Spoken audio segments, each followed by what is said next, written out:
Kitchen. ഞാൻ ഇന്നൊരു ചിക്കൻ്റെ ഗ്രില്ലാണ് കാണിക്കണം.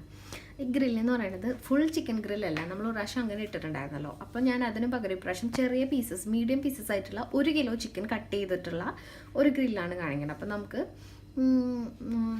പീസസ് ആയിട്ടുള്ള ചിക്കൻ്റെ ഗ്രില്ലാണ് ഇന്ന് കാണിക്കണം. അപ്പോൾ ഇതിൻ്റെ കുക്കിംഗ് ടൈമൊക്കെ കുറച്ച് ഡിഫറൻസ് ഉണ്ടാവും കേട്ടോ. അപ്പോൾ അങ്ങനെ ഒരു റെസിപ്പി ചെയ്യാമെന്ന് വിചാരിച്ചിട്ടാണ് ഇങ്ങനെ ചെയ്യണത്. ഇല്ലെങ്കിൽ നിങ്ങൾക്ക് ഇത് ബ്രസ്റ്റ് പീസിൽ ചെയ്തിട്ട് ടിക്ക പോലെ വേണമെങ്കിലും സ്ക്യൂവറിലോ അങ്ങനെ എന്തെങ്കിലും കുത്തിയിട്ട് ടിക്ക പോലെ വേണമെങ്കിലും നിങ്ങൾക്ക് ഈ സെയിം റെസിപ്പി വെച്ചിട്ട് ട്രൈ ചെയ്യാം. അപ്പോൾ എങ്ങനെ വേണമെങ്കിലും ചെയ്യാം. ഇപ്പം ഞാൻ തൽക്കാലം കാണിക്കണത് ഫുൾ ചിക്കന് എല്ലൊക്കെയുള്ള പീസിന് 1 കിലോ കറക്റ്റ് ചിക്കൻ ഉണ്ട്. അതിന് ഞാൻ മീഡിയം പീസസ് ആയിട്ട് കട്ട് ചെയ്ത് വാങ്ങിയിട്ടുണ്ട്. അതിൻ്റെ ഗ്രീൻ കളറുള്ള ഒരു മസാലയുടെ ഗ്രില്ലാണ് കാണിക്കണം. അപ്പോൾ ഇതിന് വേണ്ടി എന്തൊക്കെ ഇൻഗ്രീഡിയൻസ് വേണമെന്ന് നമുക്ക് ആദ്യം തന്നെ നോക്കാം. ഇപ്പോൾ അതിന് വേണ്ടിയിട്ട് നമ്മൾ ചിക്കൻ നല്ല സോഫ്റ്റ് ആയിരിക്കണം, നല്ല ടെൻഡർ ആയിരിക്കണ്ടേ നമ്മളൊരു ഗ്രില്ല് കഴിക്കുന്ന സമയത്ത്. അപ്പോൾ അതിന് വേണ്ടിയിട്ട് തന്നെ ഞാൻ ആദ്യം തന്നെ ചെയ്തേക്കുന്നത് എന്താണെന്ന് വെച്ചാൽ 1 കിലോ ചിക്കനിലേക്ക് 1/4 കപ്പ് തൈര്. എനിക്കിവിടെ കിട്ടണ തൈര് എന്ന് പറഞ്ഞിട്ടുണ്ടെങ്കിൽ വലിയ പുളിയില്ലാത്ത തൈരാണ്. അതുകൊണ്ട് ഇത്രയും തൈര് ഒഴിച്ചാലും ചിക്കനിലേക്ക് ഒരുപാട് പുളിയൊന്നും പിടിക്കില്ല. ഇതിന് പകരം നിങ്ങൾക്ക് മോര് വേണമെങ്കിൽ യൂസ് ചെയ്യാം. നമ്മുടെ ബട്ടർ മിൽക്ക് പാക്കറ്റിൽ വാങ്ങണത് അതിൽ വേണമെങ്കിൽ ഇത് മുക്കിയിടാം. ഇതൊന്ന് ജസ്റ്റ് മുങ്ങണ രീതിയിൽ ചിക്കൻ ഇടാം. അല്ലെങ്കിൽ തൈര് വേണമെങ്കിൽ തൈര് യൂസ് ചെയ്യാം. ഞാനിപ്പോൾ 1/4 കപ്പ് തൈര് എടുത്തിട്ട് ഈ ചിക്കൻ കുറച്ച് ഉപ്പ് ഇട്ടിട്ട് ഈ ചിക്കനെ മാരിനേറ്റ് ചെയ്തിട്ട് ഇപ്പോൾ ഒരു 4 മണിക്കൂറായിട്ടുണ്ട് ഞാനിങ്ങനെ വെച്ചിട്ട്. ഇതിലേക്കാണ് ഞാനിനി എൻ്റെ മസാല സെക്കൻഡ് മാരിനേഷൻ ചെയ്യണത്. അപ്പോൾ ഞാൻ ആ സമയത്ത് ജസ്റ്റ് ഇതിൽ തൈര് ഉപ്പ് മാത്രമേ ചേർത്തിട്ടുള്ളൂ, വേറെ ഒന്നും ചേർത്തിട്ടില്ല. 3/4 മണിക്കൂർ ഫ്രിഡ്ജിൽ വെച്ച് എടുത്തതാണ്. ഇനി ഞാനിതിൻ്റെ സെക്കൻഡ് മാരിനേഷന് വേണ്ടിയുള്ള മസാല എങ്ങനെയാണെന്നാണ് പറയാൻ പോണത്. അതിലേക്ക് ഇത് വലിയ സ്പൈസി ആയിട്ടുള്ള ഒരു ചിക്കൻ ഫ്രൈ അല്ല, ആദ്യം തന്നെ ഞാൻ പറയാം. അപ്പോൾ പിള്ളേർക്കൊക്കെ കൊടുക്കാൻ പറ്റുന്ന ഒരു ചിക്കൻ ഫ്രൈ ആണ്, അല്ല ഗ്രില്ലാണ്. 6 പച്ചമുളക് എടുത്തിട്ടുണ്ട്. ഇതിന് വലിയ എരിവില്ലാത്ത പച്ചമുളകാണ്, ചെറിയ പച്ചമുളകാണ് 6 എണ്ണം. ഇത് 1/4 ടീസ്പൂൺ കുരുമുളക് എടുത്തിട്ടുണ്ട്. ഒരു 1/2 ടീസ്പൂൺ നല്ല ജീരകം എടുത്തിട്ടുണ്ട്. ഞാൻ നോർമലി എൻ്റെ ഗരം മസാലയിലേക്ക് നല്ല ജീരകം ചേർക്കാറില്ല. അപ്പം നല്ല ജീരകം ചേർത്ത് ഗരം മസാല പൊടിക്കണവരാണെങ്കിൽ ആ ഗരം മസാല എടുത്താൽ മതി, എന്നിട്ട് അത് ചേർത്താൽ മതി.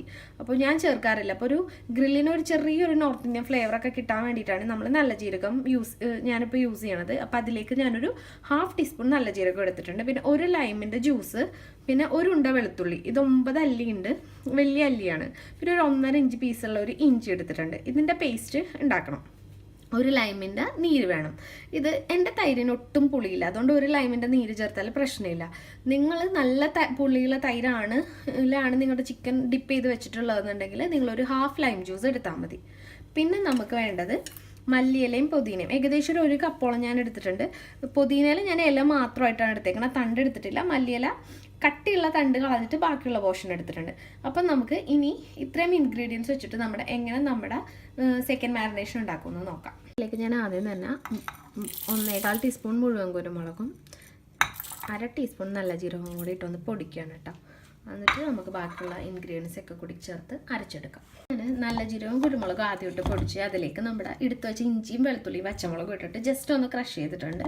ഇനി നന്നായിട്ട് ഇത് ഫൈനായിട്ട് അരയ്ക്കണം. നമ്മൾ പുതിന മല്ലിയിലും നാരങ്ങ നീരും എല്ലാം കൂടി ചേർത്തിട്ട് നമുക്ക് ഒരുമിച്ച് അരച്ചെടുക്കാം. അപ്പോൾ ഇഞ്ചി വെളുത്തുള്ളി അരഞ്ഞിട്ട് കുറച്ചുകൂടി പാടാണല്ലോ, അതുകൊണ്ടാണ് ഞാനൊന്ന് ഈ നല്ല ജീരകവും കുരുമുളകും ഇട്ടതിന് ശേഷം ഒന്ന് ക്രഷ് ചെയ്തെടുത്തത്. അതിന് ശേഷം നമുക്ക് എല്ലാം കൂടിയിട്ട് അരച്ചെടുക്കാം. അപ്പോൾ നാരങ്ങയുടെ നീര് നിങ്ങളുടെ ഇതനുസരിച്ച് അഡ്ജസ്റ്റ് ചെയ്യുക, തൈരിൻ്റെ പുളി അനുസരിച്ച് അഡ്ജസ്റ്റ് ചെയ്യുക. ഞാൻ പുതിനയും മല്ലിയിലയും കൂടെ 1 കപ്പാണ് എടുത്തേക്കണം. ഞാനിത് കൂടാതെ കുറച്ച് ഗരം മസാല കൂടി ചേർക്കുന്നുണ്ട്. ഒരു 3/4 ടീസ്പൂൺ 1 കിലോ ചിക്കനിലേക്ക് അത്രേ ചേർക്കണുള്ളൂ. പിന്നെ ഇതൊട്ടും സ്പൈസി ആയിട്ടുള്ളൊരു ഗ്രില്ലല്ല, ഒരു കുട്ടികൾക്കൊക്കെ കൊടുക്കാൻ പറ്റുന്ന ഒരു ഗ്രില്ലാണ്. ഒരു ചെറിയ സ്പൈസിനെസ് ഇതിനുണ്ടാവുള്ളൂ. അപ്പം ഞാൻ ഇതെല്ലാം കൂടി ഒന്ന് അരച്ചെടുക്കാം. തൈരും ഉപ്പും വെച്ച് മാരിനേറ്റ് ചെയ്ത ചിക്കൻ ഉണ്ടല്ലോ, ഇതിലേക്ക് ഞാനൊരു 3/4 ടീസ്പൂൺ നമ്മുടെ നോർമൽ ഗരം മസാല, പെരുംജീരകം, പട്ട, ഗ്രാമ്പൂ, പിന്നെ സ്റ്റാർ അനീസ്, ഏലക്കായൊക്കെ ഇട്ട് പൊരിച്ചിട്ടുള്ള നോർമൽ ഗരം മസാല ഇട്ടേക്കാണ്. എന്നിട്ട് ജസ്റ്റ് ഒന്ന് മിക്സ് ചെയ്യാം. അധികം ഇടുന്നില്ല, ഞാൻ പറഞ്ഞില്ലേ. പിന്നെ നമ്മൾ നല്ല ജീരകത്തിൻ്റെ ഫ്ലേവറും കൂടി ഇതിലേക്ക് ചേർക്കുന്നുണ്ട്. ഇനി ഇത് ചിക്കൻ ഒരു സ്പൈസി ആയിട്ടുള്ള ചിക്കൻ അല്ല. നിങ്ങൾക്ക് എരിവ് വേണമെന്നുണ്ടെങ്കിൽ നിങ്ങൾ പച്ചമുളകിൻ്റെ അളവ് കൂട്ടിയാൽ മതി. ഇതൊരു വോൾ ചിക്കനാണ്. കാരണം ഞാൻ ടിക്ക ചെയ്യാമെന്ന് ആദ്യം വിചാരിച്ചത്, പിന്നെ ഓർത്തു ചിലപ്പോൾ നാട്ടിലൊക്കെ അത്രയും ഈസി ആയിട്ട് അവൈലബിൾ ആയിരിക്കുമല്ലോ ബ്രസ്റ്റ് പീസ് മാത്രമായിട്ട് വാങ്ങാനായിട്ട്. അപ്പോൾ വിചാരിച്ചു തന്നാൽ പിന്നെ ഫുൾ ചിക്കൻ തന്നെ ഗ്രില്ല് ചെയ്ത് കാണിക്കാമെന്ന് വിചാരിച്ചതാണ്. അപ്പോൾ ടിക്കയുടെ റെസിപ്പി ഇൻഷാല്ലാ ഞാൻ വേറൊരു ദിവസം ചെയ്യാം കേട്ടോ. അങ്ങനെ അപ്പോൾ ഇതാ നമ്മുടെ ഗരം മസാല മിക്സ് ചെയ്തിട്ടുണ്ട്. ഇനി നമ്മൾ നന്നായിട്ട് ഫൈനായിട്ട് നമ്മുടെ ഗ്രീൻ പേസ്റ്റ് അരച്ചെടുത്തിട്ടുണ്ട്. ഈ തൈരിൻ്റെ ക്വാണ്ടിറ്റി നിങ്ങൾ എപ്പോഴും ശ്രദ്ധിക്കുക. തൈര് എന്തായാലും ചിക്കനൊന്ന് മുങ്ങിക്കിടക്കാൻ ഉണ്ടാവണം, എന്നാലേ നമ്മുടെ ചിക്കൻ കിടന്ന് നല്ല സോഫ്റ്റായി കിട്ടുള്ളൂ കേട്ടോ. ഇനി നമ്മുടെ ഗ്രീൻ പേസ്റ്റ് ഉണ്ടല്ലോ, അത് നമുക്കിതിലേക്ക് ചേർക്കാം. ഇതിൽ ഉപ്പിട്ടിട്ടില്ല, കാരണം എന്താണെന്ന് വെച്ചാൽ തൈരിൽ നന്നായിട്ട് ഞാൻ ഉപ്പിട്ടിട്ടുണ്ട്, ചിക്കനിൽ പിടിക്കാനുള്ള ഉപ്പിട്ടിട്ടുണ്ട്. അതുകൊണ്ടാണ് ഞാൻ ഈ ഗ്രീൻ മസാലയിലേക്ക് ഉപ്പിടാത്തത്. ഞാൻ വെള്ളം ചേർക്കേണ്ടി വരും എന്നാണ് വിചാരിച്ചത്, പക്ഷേ നാരങ്ങയുടെ നീരുകൊണ്ട് തന്നെ ഇത് അരച്ചെടുക്കാൻ പറ്റി, വെള്ളമൊന്നും ചേർക്കേണ്ടി വന്നില്ല. അപ്പോൾ ഈ ഗ്രീൻ പേസ്റ്റ്, ഇതിൽ മഞ്ഞൾപ്പൊടി നമ്മൾ ചേർക്കണില്ല കേട്ടോ ഈ ചിക്കനിൽ. അങ്ങനെ എരിവ് കുറവാണ്. സാധാരണ ഞാൻ പറഞ്ഞ എല്ലാ റെസിപ്പിക്കും കുറച്ച് സ്പൈസി കൂടുതലാണ്, അപ്പോൾ ഇതിന് എരിവ് കുറവാണ്. ഇത് ഞങ്ങൾ ഒരു റെസ്റ്റോറൻറ്റിൽ പോയിട്ട് ഒരു ഫുഡ് ട്രൈ ചെയ്തപ്പോൾ ഒരു ഗ്രീൻ കളർ, നമ്മൾ നോർമലി കിട്ടുന്ന ഒരു ടിക്കയുടെ ടേസ്റ്റേ അല്ല അതിന്. അപ്പോൾ അങ്ങനെ ട്രൈ ചെയ്തപ്പോൾ നല്ല ടേസ്റ്റ് തോന്നി, നല്ല സോഫ്റ്റ് ആയിരുന്നു ആ ചിക്കൻ. അപ്പോൾ ഞാനിങ്ങനെ വീട്ടിൽ വന്ന് 2-3 പ്രാവശ്യം പരീക്ഷിച്ച് ഇങ്ങനൊരു റെസിപ്പിയിലേക്ക് എത്തിയതാണ്. അപ്പോൾ നിങ്ങൾ എന്തായാലും ഈ റെസിപ്പി ട്രൈ ചെയ്ത് നോക്കണം, ഗ്യാരണ്ടിയാണ്. നല്ല ടേസ്റ്റാണ്, ചിക്കൻ നല്ല സോഫ്റ്റ് ആയിരിക്കും. അങ്ങനെ ഞാൻ എൻ്റേതായ രീതിയിൽ മസാല ഉണ്ടാക്കി 2-3 പ്രാവശ്യം ചെയ്ത് ഉണ്ടാക്കിയെടുത്തൊരു റെസിപ്പിയാണിത്. അപ്പോൾ ഗ്രീൻ പേസ്റ്റ് മൊത്തമായിട്ട് നമുക്ക് ആഡ് ചെയ്ത് കൊടുക്കാം. നമ്മളിതിലേക്ക് ഗരം മസാല ചേർത്തു. ഞാൻ ഇൻഗ്രീഡിയൻറ്റ് പറഞ്ഞപ്പോൾ അതിൽ പറഞ്ഞിട്ടുണ്ടോയെന്ന് എനിക്ക് ഓർമ്മയില്ല, എനിക്ക് തോന്നുന്നു ഞാൻ ഗരം മസാല പറഞ്ഞിട്ടില്ല എന്നാണ്, വിട്ടുപോയതാണ്. അപ്പോൾ നമ്മുടെ ഗ്രീൻ പേസ്റ്റ് ചേർത്തിട്ടുണ്ട്. ഞാൻ നമ്മുടെ ചിക്കന് വേണമെങ്കിൽ നിങ്ങൾക്ക് ചിക്കൻ്റെ ഉള്ളിലേക്ക് കുറച്ചുകൂടി പിടിക്കണം എന്നുണ്ടെങ്കിൽ ഈ ചിക്കനിലേക്ക് ഉണ്ടല്ലോ നമ്മൾ ഫോർക്ക് കൊണ്ടൊന്ന് കുത്തി കൊടുത്താൽ മതി. അപ്പോൾ ചിക്കൻ കൂടുതൽ ഉള്ളിലേക്ക് ഈ മസാല പിടിക്കും, ചിക്കൻ കൂടുതൽ സോഫ്റ്റ് ആവും.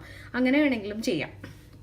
ഇതുപോലെ ഒന്ന് ഈ മസാല ഇട്ടിട്ട് ഒന്ന് എല്ലാ പീസസിലേക്കും ഒന്നിങ്ങനെ കുത്തി കൊടുത്താൽ മതി. അപ്പോൾ ഈ ചിക്കന് നമ്മൾ വരയുമ്പോൾ എന്താണെന്ന് വെച്ചാൽ ഗ്രില്ല് ചെയ്ത് വരുമ്പോൾ വരുമ്പോൾ കാണാൻ ഒരു ഭംഗി ഉണ്ടാവില്ല. ഇതുപോലെ ഫോർക്ക് കൊണ്ട് കുത്തി കൊടുക്കുകയാണെങ്കിൽ അതിൽ ഹോൾസ് വരുമ്പോൾ എല്ലാം പിടിക്കുകയും ചെയ്യും, അറ്റ് ദ സെയിം ടൈം വരയില്ല. അപ്പോൾ അങ്ങനെ ചെയ്ത് കൊടുത്താൽ മതി. ഇപ്പോൾ എല്ലാ പീസിലേക്കും കയറിക്കോളും. ഇതുപോലെ വയ്ക്കാം.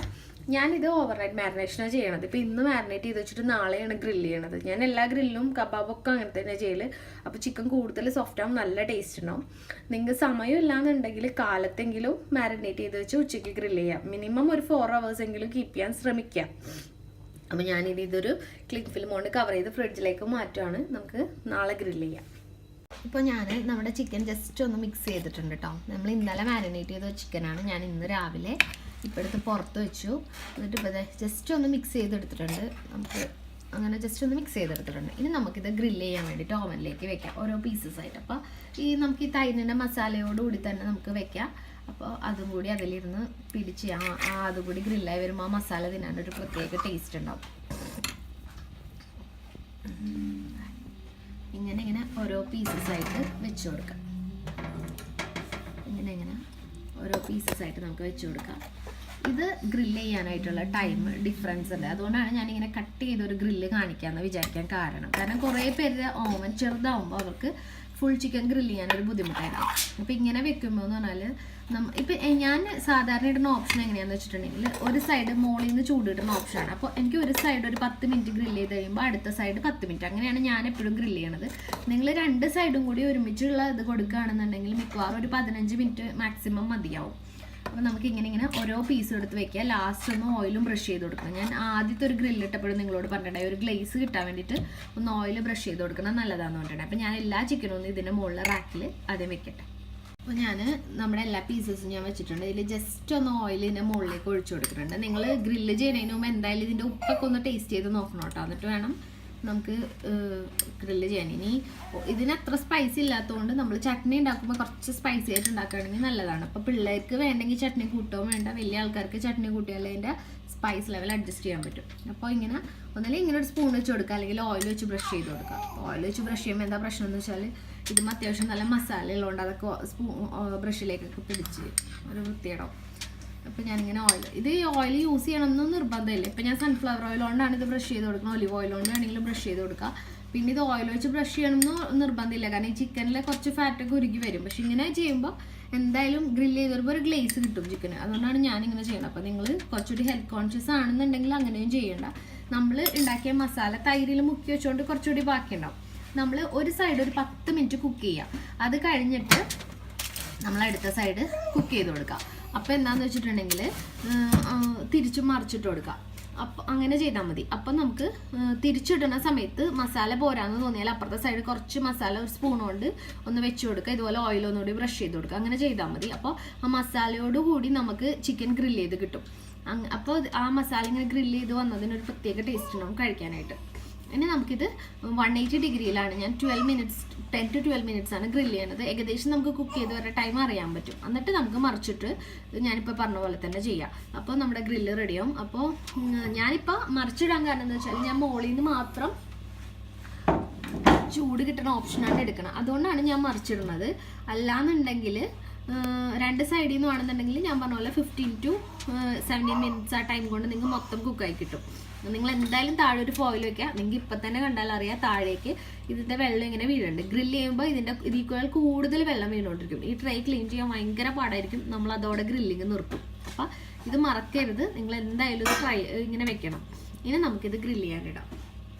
കേട്ടോ, ഗ്രില്ല് ചെയ്യാനുള്ള ഓപ്ഷനിൽ ഇട്ടിട്ടുണ്ട്. അപ്പോൾ നിങ്ങൾ ഇനി ഇതിൻ്റെ ഫുൾ ടിപ്സ് ആയിട്ടുള്ള ഒരു വീഡിയോ ഞാൻ ഫസ്റ്റത്തെ ഗ്രില്ലിൽ ഇട്ടിട്ടുണ്ട്. ഞാൻ അതിൻ്റെ ലിങ്കും ഇതിൻ്റെ കൂടെ തന്നെ ഇടാം. അപ്പോൾ ഞാനിതൊരു സൈഡ് ആകുമ്പോൾ മറ്റേ സൈഡ് മറിച്ചിട്ട് ഗ്രില്ല് ചെയ്തതിന് ശേഷം കാണിച്ചു തരാം. അപ്പോൾ വീഡിയോയുടെ ലെങ്ത് കുറയ്ക്കാൻ വേണ്ടിയിട്ടാണ് ജസ്റ്റ് ഫ്ലിപ്പ് ചെയ്ത് അപ്പുറത്തെ സൈഡും കൂടി കുക്ക് ചെയ്തതിന് ശേഷം നമുക്ക് ഞാൻ ഗ്രില്ല് ചെയ്ത ചിക്കൻ കാണിച്ചു തരാം. ഇപ്പോൾ നമ്മുടെ ചിക്കൻ ഗ്രില്ല് ചെയ്തിട്ടുണ്ട്. ഇത് ഗ്രില്ല് ചെയ്യാനുണ്ടല്ലോ ഏകദേശം ഒരു 25 മിനിറ്റാണ് എനിക്ക് വേണ്ടി വന്നത്. അതെന്താണെന്ന് വെച്ചിട്ടുണ്ടെങ്കിൽ ശരിക്കും ഞാൻ പറഞ്ഞ പോലെ തന്നെ 10 മിനിറ്റ്സ് ആകുമ്പോൾ ഇത് പെർഫെക്റ്റ് ആയിട്ട് കുക്കാവുന്നുണ്ട്. പക്ഷെ നമ്മുടെ ഈ മസാല ഉണ്ടല്ലോ ഒന്ന് അതിലേക്ക് വലിഞ്ഞ് ചേരണ്ടേ, അതിന് വേണ്ടിയിട്ട് ഞാൻ കുറച്ചൊരു സമയം കൂടി വെച്ചിട്ടുണ്ടായിരുന്നു ചിക്കൻ ഗ്രില്ല് ചെയ്യാൻ. അങ്ങനെയാണ് രണ്ട് സൈഡും ഞാൻ ഗ്രില്ല് ചെയ്തെടുത്തത്. അപ്പോഴാണ്, അല്ലെങ്കിൽ എന്താ വെച്ചാൽ ഈ മസാല ഇതിലേക്ക് അങ്ങോട്ട് പിടിക്കണുണ്ടായിരുന്നില്ല. അതുകൊണ്ടാണ് അങ്ങനെ ഞാൻ കുറച്ചുകൂടി സമയം അതുകൊണ്ട് വെച്ചു. അതുകൊണ്ടാണ് ഞാനിങ്ങനെ എക്സ്ട്രാ ടൈം വന്നത് പറയാൻ കാരണം. അപ്പോൾ കറക്റ്റ് രണ്ട് സൈഡും കൂടി കുക്കാവാനായിട്ട് 25 മിനിറ്റ് എടുത്തിട്ടുണ്ട്. പിന്നെ ചിക്കൻ്റെ പീസിൻ്റെ അളവൊക്കെ അനുസരിച്ച് ഇതിൻ്റെ കുക്കിങ്ങിൻ്റെ വേവ് വ്യത്യാസം വരും. ഓവൻ അനുസരിച്ചും ടൈം വ്യത്യാസം വരും. ഞാൻ 180 ഡിഗ്രിയിലാണ് കുക്ക് ചെയ്തത് കേട്ടോ. അപ്പോൾ ഇത് ഞാൻ മിൻറ്റ് ചട്നിയുടെ കൂടെയാണ് സെർവ് ചെയ്യണത്. മിൻറ്റ് ചട്നിയുടെ റെസിപ്പി ഞാനിനി വേറൊരു ദിവസം ഇടാം. അപ്പോൾ നിങ്ങളെല്ലാവരും ഈ റെസിപ്പി ട്രൈ ചെയ്ത് നോക്കുക. ഇത് ചപ്പാത്തിയുടെ കൂടെ, നാനിൻ്റെ കൂടെ, പൊറോട്ടയുടെ കൂടെ ഒക്കെ ബെസ്റ്റ് കോമ്പിനേഷനാണ്. ഇനി നിങ്ങൾ വല്ല അറബിക് റൈസ് ഒക്കെ ഉണ്ടാക്കുകയാണെങ്കിൽ അതിൻ്റെ കൂടെയും ഇത് പോകും. അപ്പോൾ നിങ്ങളെല്ലാവരും ട്രൈ